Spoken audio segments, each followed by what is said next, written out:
always knew from a young age that I was going to be running multiple businesses. I was almost unemployable. You've got to work bounce back ability. You're going to fail. Things are going to go wrong. We are the best in the UK.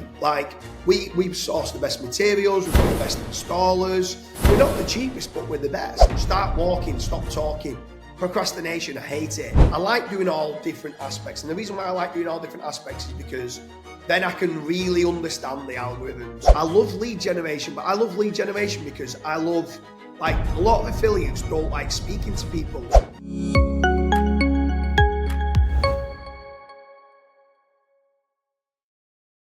Hi guys, today we're joined by my business partner and very good friend, James Dooley. This podcast will be a slight difference. It's part of an interview series. So what we're going to do is obviously have the main man himself. A lot of you know him in the industry, very top-notch guy. I'm not going to blow his trumpet too much, but basically we're going to go into him as a person, him throughout his business life, his whole career, his ups and downs, and kind of just dig into the nitty-gritty of it all. So without further ado, can we get started? And would you like to start by sharing, Dooley, your journey and, what inspired you to kind of start your own business? How did it all begin? Yeah, so I always knew from a young age that I was going to be running multiple businesses. I was almost unemployable, so to speak, where I knew that I was always creative and always forward thinking and wanting to do more things. I was that kid that never wanted to sit down. I always wanted to be doing the next thing and stuff like that. That comes with its pros and cons within business. Some of the cons being that I get bad shiny object syndrome and FOMO and stuff like that. I always think there's something better out there. So sometimes I need people around me to kind of rein me back in slightly. But that's kind of where a lot of it started from being, I had a business and then I realized that I needed inquiries. And this is how I got into SEO, just because I needed it for my own website and my own business. And then one thing just led to another from there, and everything just kept snowballing. When I started to realize I could generate leads, and I started to realize from a very, very young age, when I had the business, that every business needs a consistent flow of inquiries. Word of mouth is just not enough anymore. And you need to make certain that you're getting this influx of new inquiries that's coming in. And then once you've got that, you don't need to be the cheapest to win the work. If you're responding fast and your response times and stuff like that's good, obviously then you can start winning more work. So that's how I got generally into SEO, needing it myself. So what would you say were the biggest challenges you faced in the early stages of your business when you sort of got into SEO? What were your biggest challenges? How did you overcome them? I think it's the same with unless you've inherited a load of money from your parents, which I haven't, and I know that you haven't neither, right? The biggest issue is always cash flow. Where are you going to get best bang for your buck? And I think the people that come from nothing are the most frugal in business and they invest wisely. And it's one of them where they say rich parents make weak kids. I didn't come from a rich background. I had to work hard at it. And when you start working hard at it, you then start to appreciate the money that you've earned and you don't waste it. So I'd say the biggest, when I first started out, my biggest issue was cash flow. And what I kind of started to understand from listening to a lot of other people, I needed, let's say, lots of content, a well-built website, and then lots of links. But if I couldn't afford scaling content and I couldn't afford scaling links, it was what was going to get me trying to find the long tail keywords and going after those and try and build up from there. But I'd say cash flow initially was my biggest worry and my biggest concern. It's an interesting one, that, because obviously cash flow is key, fundamental to pretty much all businesses, right? And then you've also got the added thing of most business owners don't want to spend the money unless they can almost guarantee an ROI or some form of ROI. Yeah. So you were kind of very much in that, just the same old sort of business owner mindset until you started getting more and more into the SEO side. Is that right? That's exactly right, yeah. So then could you describe, obviously just moving on to, you've got into SEO, could you describe a significant failure? I'm aware of one in more recent dates, but a significant failure back then or setback that you experienced, but obviously you've learned from and grew from it. But could you describe one that sort of stands out?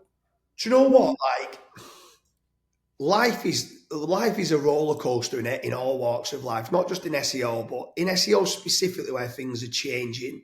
Like I always say, growth is never linear. It's always ups and downs, ups and downs, ups and downs.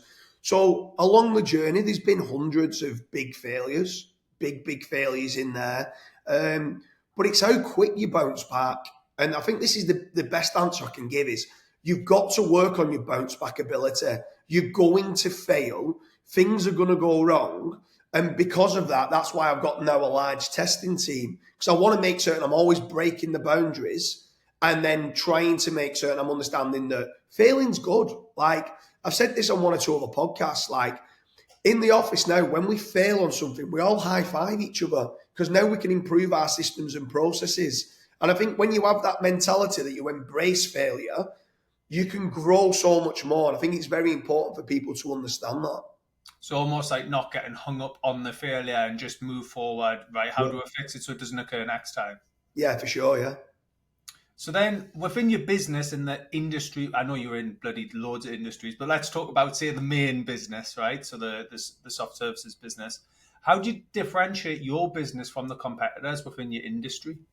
So I know this is an easy thing to say now I've got money, but you've got to be the best. Like we source the best products. Like we make certain that we do a great job because then when we go and do a good job for, let's say, a school, a college, or a university, and we go and install a playground or a tennis court or a sports pitch, they're going to come back and use you again. And I think too many people try to cut corners and they try to scale, let's say, black hat techniques, or they try and do things and try and cut corners, and they don't provide enough value for the customers.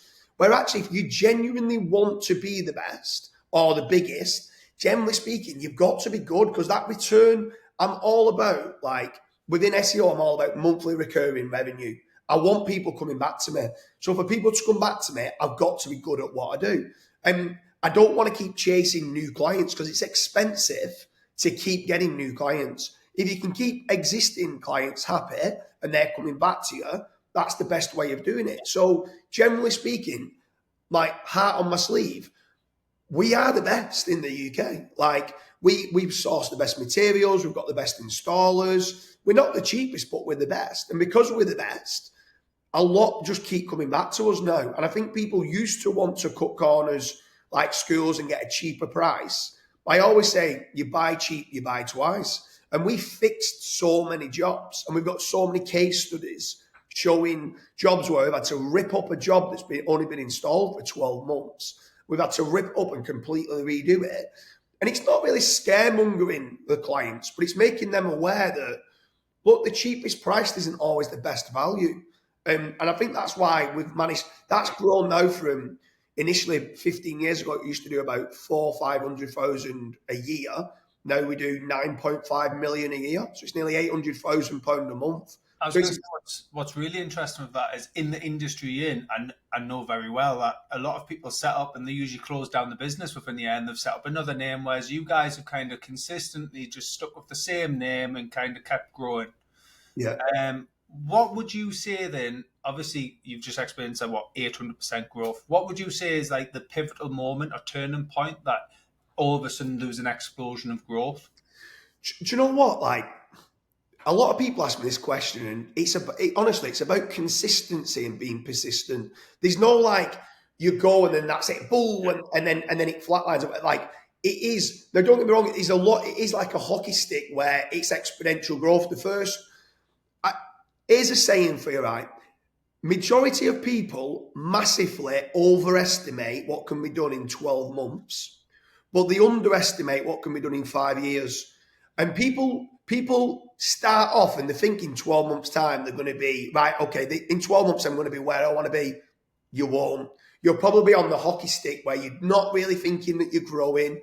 You're here, and then literally year 2, year 3, year 4. That's when you start seeing some growth. Year 5 is like that's when you start seeing exponential growth. But it's about being consistent. Like you can't just start going to the gym for 2-3 months and think you're going to get a six pack. It's about consistently turning up. Yeah, yeah. But it's about that consistency of turning up and making certain that you eat well and making certain that you turn your life into habits, and those habits need to become daily habits that you keep doing. And it's about training and having this culture within the team and the business to understand that we are the best and we don't want to be going in too cheap. And consistently, every time we do a good job, asking clients for case studies, asking for testimonials which can add to our case studies, keep shouting and screaming about what the stuff we do and how we do it right. And then in time, people just start buying into those habits of what you have. They enjoy that, like our lead response time is brilliant, our quotes, everything's just very efficient in the way that we run. And all that took time, all that took a lot of failures along the way for what we should be doing. But consistency and being persistent, then we'll start getting you the growth. So this is like the last question on this sort of section. And I think I already know the answer to it, and I know you very, very well. You know, I've been friends for like 10, 12 years or something. But how do you stay ahead within the industry? How do you stay ahead of like industry trends and keep your business innovative? I think I already know the answer to this, but I'll let you answer it. I'm going to say I'll let you answer this if you want to. I'll answer what I think you'll say, because I think it's brilliant. And a lot of the way you kind of do it is you're always speaking to the customer, and you're always like actually speaking to them from a business point of view and finding out where they make the most profit. And then you're developing more and more of your business around them to help them push further. But that, in effect, also helps you grow your business even further as well. Yeah, for sure. I mean, I'm a numbers man, so I'm always about average transactional value, lifetime value, my CPAs, and return on investment, like ROAS, return on ad spend, and stuff like that. So I'm a businessman first. I just leverage SEO as part of what I do. But you nickname me, and everyone calls me now Woodpecker. So I understand. That nickname stuck for you. You know what I mean? That's what I'm glad that stuck. I realize I love being busy and I love networking and speaking to people. So my role within a lot of the businesses now that I'm part of is I don't get involved in the day to day. I normally employ someone who's like a CEO or operations manager, and they'll run the team. I'll speak to them all and try and help them out in any way that I can. And I do what I love, which is innovating, learning new things, trying to absorb all the information from clients that maybe some of the team can't get out of them. Traditional like keyword research, in my opinion, is shocking. Like just speak to the customer and they'll tell you what they want. So for me, being me and wanting to get around looking at innovative new SEO ideas, what's working in today's algorithms, but then with regards to clients and stuff, I love that part. So I want to be doing it. I'm Woodpecker. Until I find out what that is, I'm just going to carry on going and going and going. And I've got that drive to have it. And I've now rubbed off on one or two key members of staff, like, you know, Scott very well. Scott now has got that same kind of, he's speaking to clients and he won't let it go until he gets the information. He won't let it go. I'd say that's the biggest kind of way of us innovating, is just consistently wanting, every day is a school day, and consistently wanting to improve. So being an entrepreneur, and within obviously having multiple businesses like you do, how do you approach like the leadership and team management point of view? How do you build and maintain a strong team? You know, how are you doing that process? So in general, like Mads has helped me out along the way. Obviously, working a lot with yourself, you're very, very good with systems and processes and setting things up.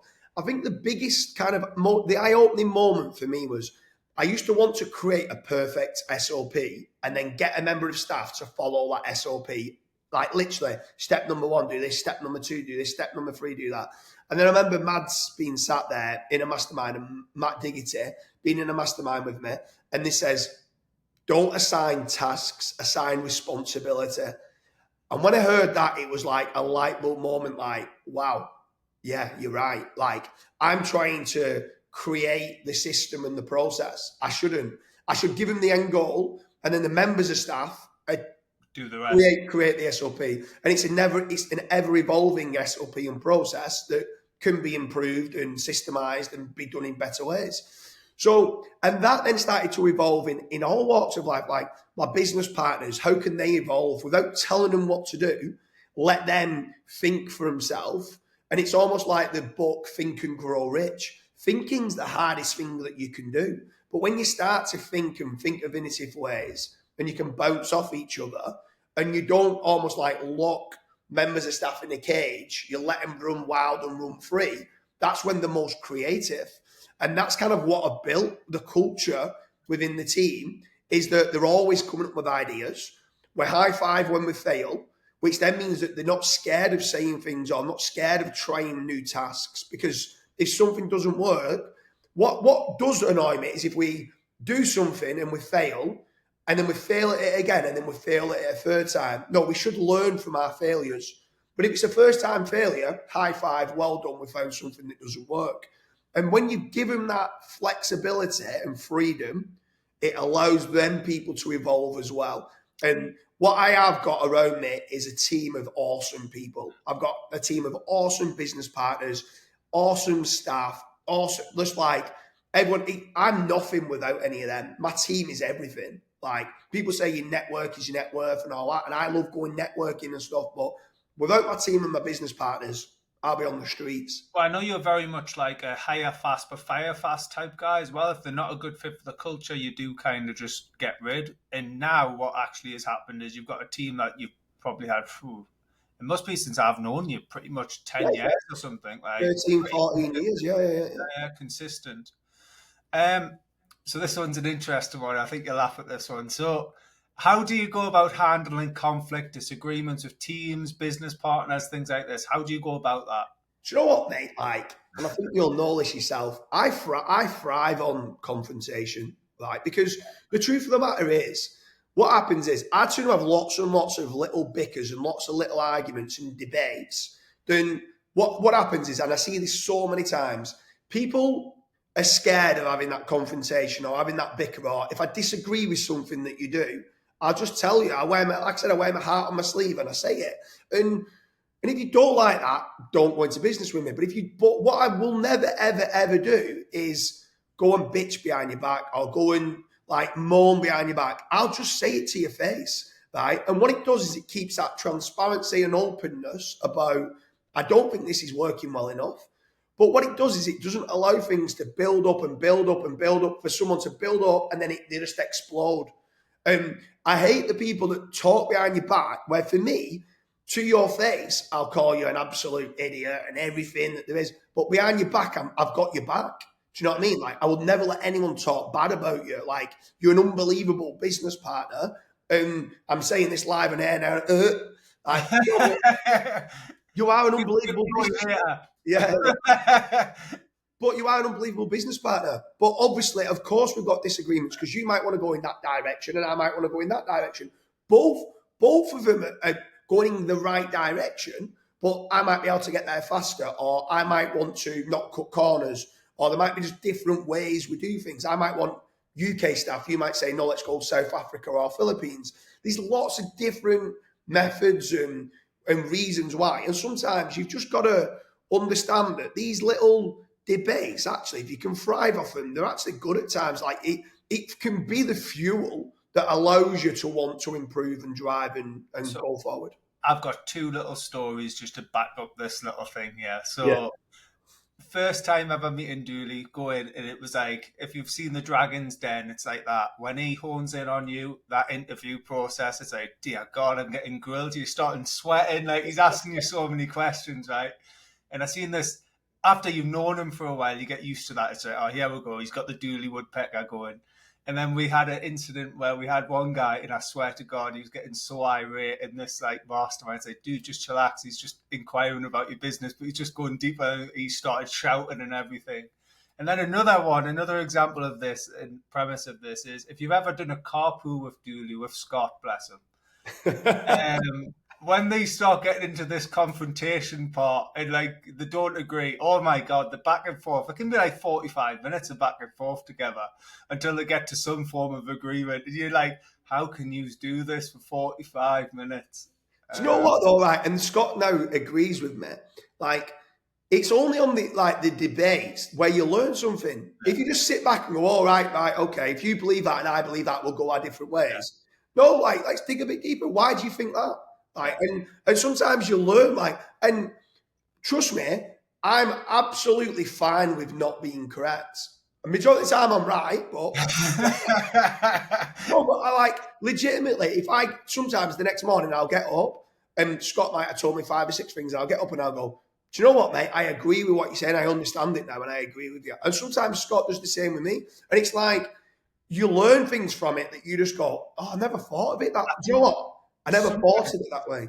the hard part is it's in the heat of the moment. Obviously, it's like defense system, isn't it? You like fight Yeah. or flight. That's it. No, I'm sticking to this belief. But then later on, you kind of start thinking about it a bit more, and then maybe it's the next day you're like, you know what? Actually, I'm wrong here. I Yeah. can't stick to me guns on this one. I'm wrong, completely wrong. And like it's quite good though, because almost like it's a really good trait to have, because a lot of people wouldn't adopt that, especially in like the SEO where SEOs and develop. I often chuck them in the same sort of category. You know, they're very stubborn. Yeah. There's a stubborn trait in them, and if they know one way or have even got previous evidence of that way working, it kind of solidifies that belief, right? So that is the only way to do it. But the reality is there isn't. There's a lot of ways to do it. Yeah. And yeah, it's so interesting seeing the growth of the people around you as well is like amazing. Like seeing them, obviously a lot of them were frigging just fresh out of college, weren't they, when they first started, and now they're all Yeah, yeah, they're all all grown up. directors. They've all got loads of digital assets. They're both like, yeah, literally every single one of them when they first started was apprentices, straight from school or college. And the reason for that is Wait, that, wait, except for Scott. yes, that's Scott. Don't you said every one of them except for Scott. Don't do that. That was a big Yeah. disagreement. No, but Scott was initially downstairs in his moved. Everyone in the SEO department who started out in SEO was every single one. And the reason why we did that is because there's a classic saying, you can't teach an old dog new tricks. And sometimes at first, another big pain point when I was in SEO was employing the right people. And what I started to realize was a lot of these people, like you just said, they had a strategy and it worked, and they did a second strategy and it worked, but it might still not have been the exact strategy. Like you could have done really bad content back then in the day and just built lots of links and you drank. But it doesn't mean that your content was good. Do you know what I mean? Or it converted and it wasn't good for CRO and sales copy. But because they built more links, so like it works. I'm like, yeah, but you're missing the point. Like, I want good quality content and good quality links, and I want it to be able to convert. Like, yes, I'm asking for a lot, but I want us to be the best. And to be the best, you need to be the best at technical, content, topical authority, backlinks, the right type of backlinks, doing the foundational links, and long term, not worried that you're going to get it in the next algorithm update. So, last sort of question of this section would be, although you've kind of, I think you've already hit a lot of them, if I'm being honest, but we may as well list them because obviously we can do some little shorts with it. What qualities do you believe are essential to be a successful entrepreneur or business owner? So, to be a successful business owner or entrepreneur, you can't be stubborn, which we spoke about them before. You cannot be stubborn. You've got to be open that if you're wrong, you say, I'm wrong. You've got to be able to embrace failure. Failing is good. You've got to push the boundaries and want to fail. That's the biggest thing because too many SEOs don't push the boundaries enough. They live in the comfort zone. And you show me any billionaire that lived his life in his comfort zone. They just And don't. most of them have went bankrupt, right? I'm pretty Yeah. sure most billionaires have been bankrupt sometimes multiple And then times. bounce back even Yeah. stronger and bigger. So you've got to be able to push those boundaries. You've got to realize that you can't do it all yourself. So you've got to learn to let go. And then I always talk about the 3 Ps. Do not suffer from perfectionism when probably 60, 70% is good enough. Procrastination is the worst one for me. People who come and see me and then 2 years later they come back and start telling me the same thing that they said they was going to do 2 years ago, and they've not done one thing to move forward on it. They just keep talking and not walking. Start walking, stop talking. Procrastination, I hate it. It's my number one pain point that I hate. Stop procrastinating. And then another big one that I see a lot of successful business get wrong is prioritization. Get that prioritization right. What's giving you the best bang for your buck and double down on that. Stop getting shiny object syndrome like I suffer from. But now I've got a great team around me to not allow that to happen. I can keep coming up with innovative ideas, but a lot of them might get squashed by operations or testing team and stuff like that. So I can keep throwing the ideas in. Ideation's fine, but then let it come out of whether it works or it doesn't. So do not suffer from perfectionism. Prioritization needs to be bang on, and then procrastination. Awesome. Right, moving on to sort of your market in the industry. So I think I know where you're going to go with this one as well. But let's say, what changes have happened recently within the industries, and what are you like most excited about right now? So, do you know what? I like being involved in all different ways of, let's say, e-commerce, SEO, affiliate marketing, lead generation. I like doing all different aspects, and the reason why I like doing all different aspects is because then I can really understand the algorithms. Now, e-commerce and local is very different to affiliate, even more so, more than ever now. Affiliate has been absolutely battered and bruised for the last 18 months. Like, in my honest opinion, I think they've been too harsh on affiliate, right? But Right. on the flip side, I do feel that Google had a massive problem that everyone was just writing reviews and content, not even using the products or services. And they were just putting it. Number one was the one that paid the highest commission. Number two, the second highest commission. It was a big problem. So they seem to move now to more like forums like Reddit and Quora, or if you've got your own forum on your own site, they're absolutely flying. You type in anything to do with forum kind of websites, and every one of them is just like boom, boom, boom, boom. So user generated content is where they've kind of moved towards. They don't just want one author saying how great these 10 products are. They want to try and get different contributors to come back saying, I prefer this because of that. So we're in all walks of life. I love lead generation, but I love lead generation because I love, like, a lot of affiliates don't like speaking to people. So they like building out a website and being able to earn money when they sleep by selling products online, and you never need to speak to the supplier, like Amazon affiliate and stuff like that. I actually get a kick out of speaking to these business owners. Like, I'm transforming people's lives. I know it sounds a bit arrogant, like, but these people are coming to me really desperate for work. They're growing from 2 vans to 20 vans on the road, some of them. And now they've grown from like 1 million to 6 million in revenue. They've now got 50 extra staff or 100 extra staff. They're very profitable. I get invited on the Christmas dues every year. They love it. So I enjoy, but I think the reason why we are good at what we do is because we are quality in what we do. We try and make certain they always get a return on investment. And we speak their lingo. We speak to a business owner or an entrepreneur about how can you make more money? And that's the first thing. It's not how can I make more money? I know for me to make more money, I need to get them making more money. And that's what a lot of people don't understand in SEO. They're obsessed with semantics, internal links, speed. They're not really looking at, if it was for lead generation, how am I going to get them to make more money? What is the converting keywords? How, within conversion rate optimization, is the sales copy going to get them to be like, I want to use them, even prior to the inquiry coming over? It could be like more reviews, more testimonials, more case studies, getting the branding being set up correctly online. So they're being seen everywhere. Like, holistically, you're doing everything right. So it's a bad answer really, because you asked me what one thing. I like doing everything. And then I Yeah. like having different people and different divisions to be like, they just focus on rank and rents. They just focus on affiliate. Because then they live and breathe it every day and they understand what's going on. So if you were someone coming into the industry brand new, what advice would you give them?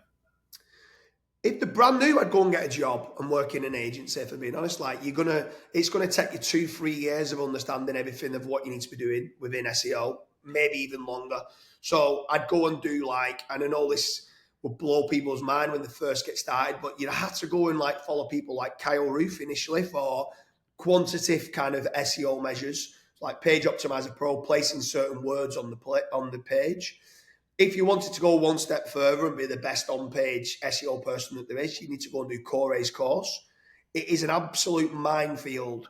And understanding, you need to start understanding linguistics, and you need to start understanding properly how semantic content networks work. A lot of it goes above my head. Like Scott's got an English degree, and he loves and thrives, I think, because he understands all linguistics and how it all pulls together and works. But for me, I just want to do enough to win. But if you're entering in big markets, you need to do Corey's kind of on-page course. If you want to understand the best ways of doing things like backlinks, is speaking to someone to like yourself, jumping on an ODYS mentorship call. But I won't really go speaking to you, no disrespects, about semantic SEO, even though you've done Corey's course. But like, you'd want to speak to Corey, Karl Ruth, or even someone like Scott. But for you, who lives and breathes backlinks, that sees the data every single day of what's working and what's not working, whether a guest post is better than a link insert, whether you need to be doing PBMs or whether the risk tolerance is too high, whether you need to be doing tiered link building, whether you need to be indexing your citations and your press releases and whatever else might need to be done.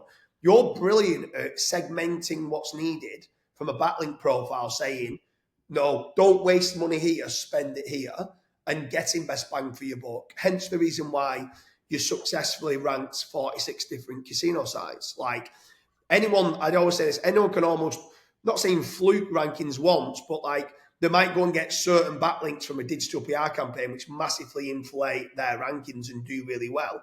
To do it 46 different times is not a fluke. You strategically know what is needed. Mm. So how would you, obviously we're going to take a little deep dive here into like your personal life, because I know you very well. I know obviously your family and all this. So how do you balance the demands of, obviously you a successful entrepreneur? How do you balance the demands of the businesses with your personal life? Have you struggled with that over the years, or? I did at first, because like shiny object syndrome, FOMO, I did too many things and I was being pulled from pillar to post. And I started to realize, why am I doing this? Like, why am I spending so long with people that I don't really like? So I then started to understand that when I'm choosing a business partner, sometimes it's not always choosing the ones that technically are unbelievable. It could be, can I work with this person? Do I like this person? Can I have a drink with this person? Not that you need to be an alcoholic, but like, it does help. It does help being as business partner and a raging alcoholic. But can I go on holiday with this person? Because I know that if I don't see you for a couple of months and we go, let's go have a weekend together, I'm going to enjoy it. Because if I'm not going to enjoy it, I'm probably going to start making excuses not to go for that weekend and catch up with what's working and what's not with staff and systems and processes and whatever else.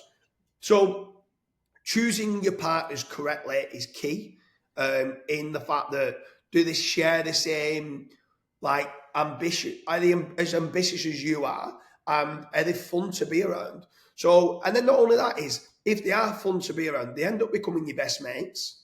Like me and you go on holiday together quite a lot outside of work. I've just came up to Newcastle the other week and we all went out with your pals from up in Newcastle. You're coming down to Manchester at Christmas. We're all going to have a big night out. And like, away from work, you're actually friends anyway. So then if we are going doing something, we need to go away, because it's tough. Like, and it sounds daft this, and some people might not see this, but if I go away for 2 weeks to Chiang Mai, to the conference, right, which is an unbelievable conference, it's tiring because you get pulled from pillar to post doing masterminds, but I miss home. Of course I miss home. I miss my family. I miss my mum. I miss my two brothers. I miss my wife. I miss my kids. Of course I do, because I love it at home. So I need to be in Chiang Mai with some people that I at least like and I can have a good time with and think, oh, well, this is good. So like when Scott comes and you come, at least I'm with some friends. You know what I mean? And I think that's important. And I feel like I do more of a work-life integration as opposed to a work-life balance. Like, you come now, you've got my mum on WhatsApp. Oh, even if I'm not there, oh, I'm coming down for breakfast. And my mum loves you. She treats you as like a son-in-law. And like, that's what it's about. It's about enjoying the journey. And I want to be around people that understand it's not the final destination. It's the journey to get there, which is the fun part. And my wife and my kids all know you and Charlotte really well. And when Charlotte coming around with the like Anastasia talks about. So it's brilliant. And I think it's important to have work-life integration where your family and your friends and stuff like that, work becomes family and friends. Like all the people, I will do anything for any one of the people that work in my office. Do you know what I mean? Some of the VAs I don't really speak to that much, but all the middle management and all the CEOs, the COOs, the CFOs, all these people within who I work with and my business partners, I treat like my brothers and my sisters. And I think that kind of reflects in your business partners back to you as well. Obviously, the same. Obviously, from my perspective, I know it's literally almost, you were up there to be a groomsman at the wedding type thing. It's kind of like that closer partnership now, where it's like you're almost like a best friend. Yeah, yeah, yeah. And it also helps. It just makes it a lot easier when it comes to business decisions because you know what the other person will say. Yeah. So it kind of makes it a bit easier from that perspective as well. Not only that though as well. So let's say like if you came to me as a friend and said, James, I don't really want to do that because I want to have a bit more time like with friends and with family, and I don't really want to push it to get to £300,000 a month. £200,000 a month is fine of where I'm at, and I'd be like, I get it. Like we don't want stress. We don't not want stress in our life. So I'd sooner have a comfortable 200 grand a month than push for 300, and it becomes stressful and stuff like that. But like you start to understand a little bit more. Like, what's your ambitions? Okay, you want a house with stables and stuff like that. Okay, how can we work to that? Well, we've got a 3-year goal to get there, right? Okay, well, this is what we're going to have to do. This is how we're going to have to achieve it. And then if I don't feel you're pulling your weight, I can say, I don't think you're saying you want these goals, but you're not working to those goals. Steps, yeah. And you can have those nice conversations as a friend, and friends can debate. Do you know what I mean? Like that's what happens. And you're trying to do things to elevate each other and help each other because you genuinely want the other person to reach what their goals are of whatever it might be. So what sort of daily habits and routines would you say you've implemented to help you stay like this productive and this focused? What does your typical day look like? So for me, one of the biggest ones, which I didn't realize for a long time, was when I eat. So if I have breakfast or something, when I eat, after I've eaten, I become quite sluggish. Yeah. So I now do intermittent fasting. So we normally get up about 4:30, 5 o'clock in the morning. I might go out for a brisk walk. Then I'll normally pick Scott up about 5:45. We'll go straight into the office and then we'll smash like 6 hours worth of like flow state work. I'm most like in my zone in the morning. I smash everything out, all my emails, all messages, all my tasks that I need to do that day, everything out in the morning. So I'm done and pretty much burnt out by 12:30, like midday. And then at that point, we might then go to the gym. We do a workout. And then after that, then we'll have like high protein type lunch after we've been to the gym. And then at that point, then I've eaten, I've been to the gym, I've done everything I needed to do. I've got a free day then. So from 2 o'clock onwards, I pretty much do what I want. So normally, generally speaking, I'll go home and it's like my kiddie time, my wife time. So we'll come home, we'll go out on a bike ride, we'll go to the park. I don't like my kids being inside. I just want them going out getting fresh air. So I just want them being out every day. So even when it's raining, I always say to the wife, there's no such thing as bad weather, just inappropriate clothing. Right? So if it's raining, we'll just put a jacket on. It's fine. It's good. I can imagine everyone from around the world right now. We're thinking, it's British weather. It's wet. It's probably 5 degrees. Yeah.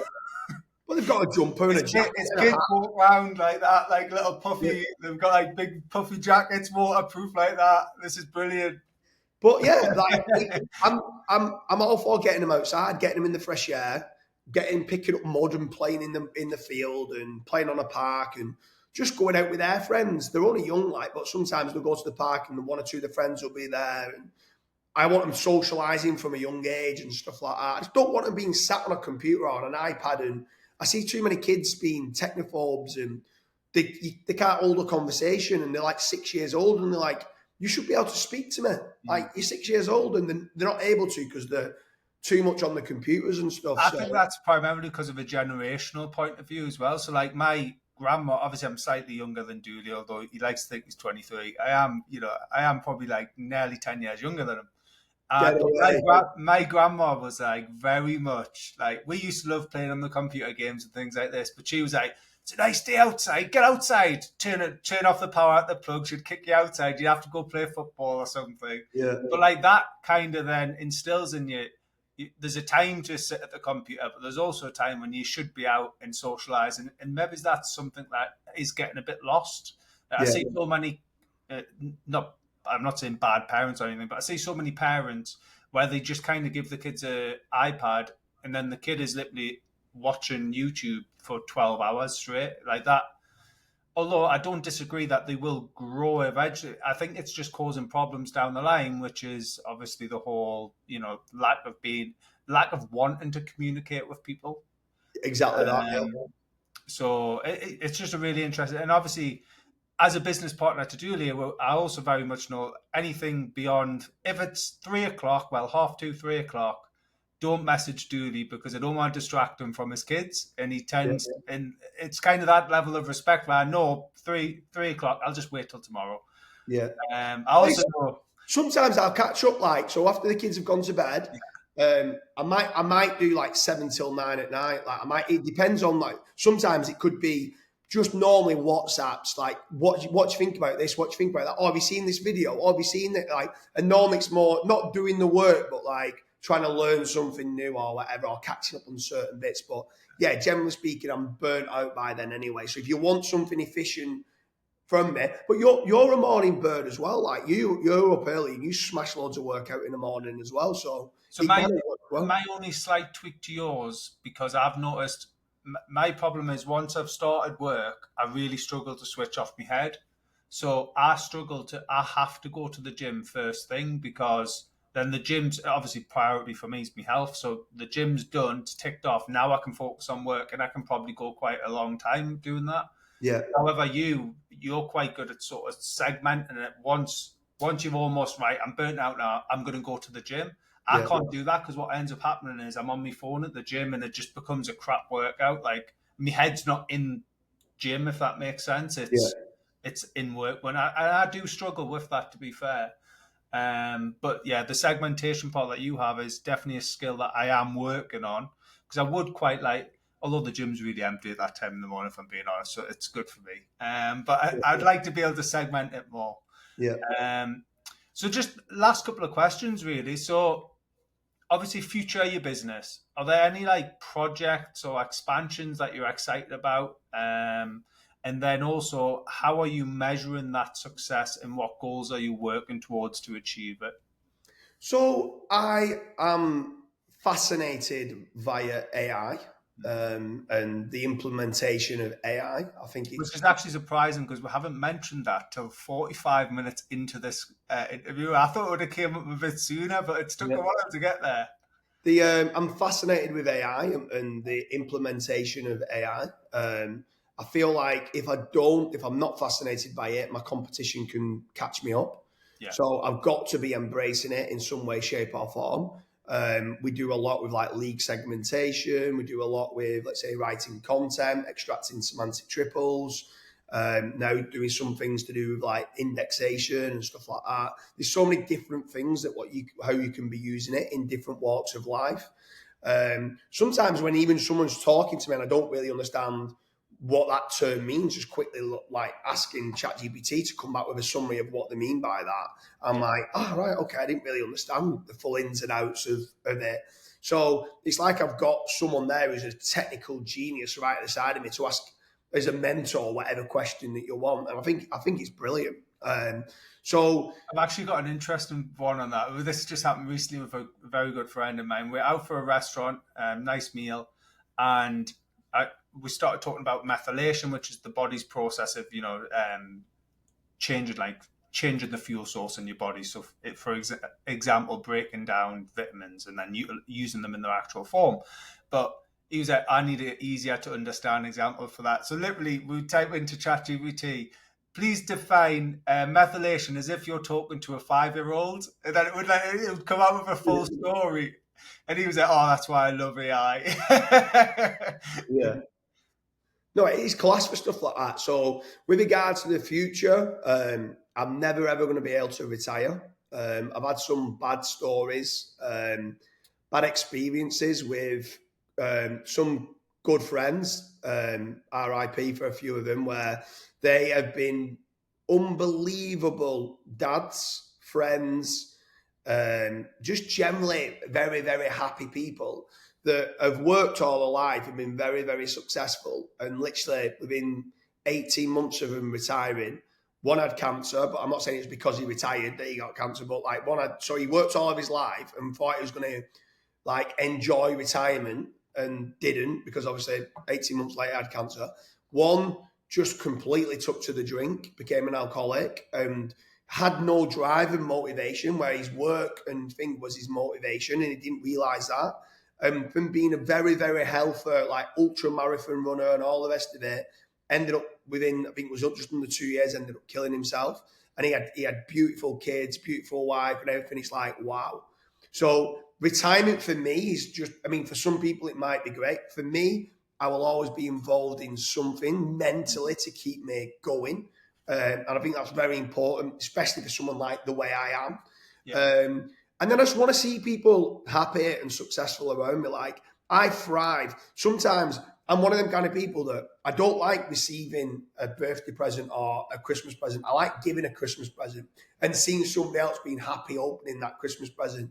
So when I see things evolve and something from an ideation 2 years ago come, and the fruition of it is now, it's like, wow, this is now, we've built the market leading brand for indexing. Oh my God, we built the market leading brand for whatever it is. I'm buzzing off it. And I'm buzzing not just for me, but I'm buzzing off the team that have managed to do that. And they're going to get heavily rewarded for doing it, so that now they can be mortgage free. Now they can go on more holidays and they can experience better things in life. That for me is my biggest kicker. And I just want to keep trying to do things that can better people's lives all around, not just for myself. Like, if I could retire tomorrow, and I don't mean it in an arrogant way, and I could give my kids that they don't need to work a day in their life. But one of my biggest concerns at present is, because I actually have some money, is making certain I don't bring up spoiled kids. Yeah. So I'm trying to do everything I can not to bring up spoiled kids. I don't want to hand them everything on a plate. I'm going to be so tough on my kids. It's unbelievable that they've got to earn their own money. I'm not giving them a single penny. I'll help elevate them and progress their career and knowledge and stuff like that. But they're going to have to earn every single penny. They're not being gifted anything from me. So if you could, this is like the last question, because obviously I know we've taken up quite a bit of time. Yeah, it was meant to be 20 minutes, but Dooley loves to talk. You know what I mean? If you could go back in time, this is quite an interesting one. If you could go back in time and give yourself one piece of advice for, Dooley 10 years ago, 15 years ago, probably 20 years ago, when starting your business, what would it be? Not to meet someone called Karl Hudson. Avoid him like the plague. When Karl messages you come to have a mastermind at your office, ignore. No, the one bit of advice would be to go harder and faster. Like, I thought I went hard and I thought I went fast, and I did go harder and faster than everyone else I've seen around me, but it was still nowhere near fast enough. Like, the stuff we do now is like 50 times faster than what we did. Fail fast and fail hard and then go again. And like, too many people, the biggest one is too many people. And I never really suffered from it. And I always knew from a young age, because I had one or two good business mentors in my life from a young age that I seen who was successful. And they used to always tell me, I hate the people who are going to do this and they're going to do that and they're going to do this. And they never get involved in a gunner, because they're never going to do it. So like, I always had that in my head, like, not to procrastinate, don't procrastinate. But I still could have gone a lot harder and a lot faster. But then again, like, I've had a very happy life. I've done a lot of partying. I wouldn't say that's necessarily, though, then procrastination. It's more, you've set a standard of living that you're achieving. Therefore, do you need to push more? And at times, maybe that's why you've slowed down, because it's like, well, I'm already achieving. And obviously, there would have been the successful part where you're making tons of, I remember, you and Rick Hope making absolute fortunes at one point. Yeah, and like, you did go a bit wild and crazy at that time, but then obviously you start to become humble again and all of that sort of experience. I think that's where it differs is you're almost, you're already achieving what you need to achieve. How much more do you need, right? Yeah, but you was on about from a business. If you went back for a bit, like Yeah, if I went back and told myself a while back, it'll be like, don't miss the gym. Like, yeah, no matter how busy you are at work, put health before wealth, yeah. right? And don't miss. Like, stop making excuses. You're just making excuses, James. James, no, you're making excuses. It doesn't matter. That call can wait. No, James, go to the gym. No. And like, I would have needed to keep telling myself, like, you're just making excuses not to go. Like, yeah, sometimes going to the gym, especially when it's leg day, like any excuse, Wednesday, leg day, oh, I can't. Oh, yeah, I can do a podcast on a Wednesday, no problem. Yeah, Yeah, yeah. it's easy to miss them days. Oh, chest, oh, I'll go and do chest, no problem. Yeah, but like what you get and the dopamine and thing you get out of when you come out of the gym or works out, it might be a walk, it could be a run, it could be whatever it is, but that exercise, you need your health. Health comes first. So from when you was asking, I thought it was about just from business, which is go harder, go Yeah. faster. In life, I'd say look after yourself more, like and invest in yourself more as well. Like sometimes I tend to spend a lot of time investing in other people or businesses and stuff like that. Sometimes I probably should have bought some courses earlier for me to progress my own education or paid for a mentorship. And back then I'd go, £1,000 for an hour call. And now I'm like, I pay £5,000 for an hour's call to a good mentor.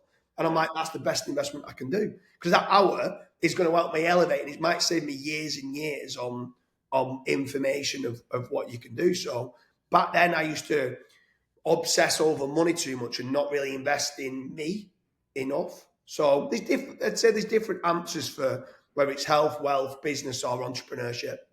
Yeah. And I would say, like, I think everyone kind of probably falls in that boat of, they struggle to invest the money in themselves or time in themselves, but they're happy to go out on a weekend and blow 500 quid on a night out. Yeah, But they're not willing to spend, maybe it's a few £100 to help develop themselves further, or even, a 20, 30, £40 membership at a gym and go every day. yeah, It's crazy.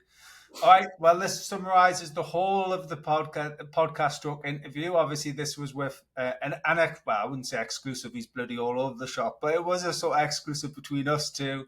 James Dooley, complete entrepreneur, and this is the entrepreneurship sort of playlist that will be going ahead on the Searcheroo, Fat Rank, and my own podcast. it's been a pleasure, Carl. Cheers, mate. Cheers, Dooley.